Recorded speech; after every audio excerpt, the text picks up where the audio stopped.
You often refer to Socrates' quote, "The unexamined life is not worth living." Does that continue to resonate today, or is the asking of questions of meaning and purpose more passé or just simply not happening? Well, obviously, it's never been followed fully, and most people lead an unexamined life. I mean, many people just get their faith secondhand from their culture. There's always been reasons, Christians and others have understood why people don't want to think that deeply. Pascal's crack at the reason was what he called diversion, busy, entertaining distractions.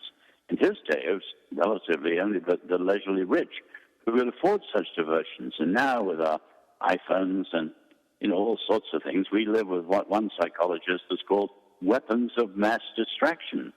And many people just simply don't think about the meaning of life because they're diverted. The other reason is what used to be called bargaining. In other words, people say, of course, the meaning of life is important, but I'll do it later, when I've graduated, when my mortgage is paid off, when my kids are grown up a little, when I've retired, when I've got the time and I'm older. And then, of course, they run out of laters. And they make the Faustian bargain of trying to bargain with the devil, but the devil's read the fine print and dear old Faust didn't.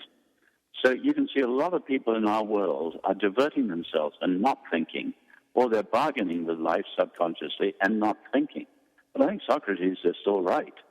The unexamined life is not worth living because you need to think through what it's all about, what's meaning, what's identity, what's purpose, where the origins of the universe came from, what are the prospects for humanity. In fact, I would say, as we look into the global future, it's never been more important to think it through. But more of that when I'm with you next week.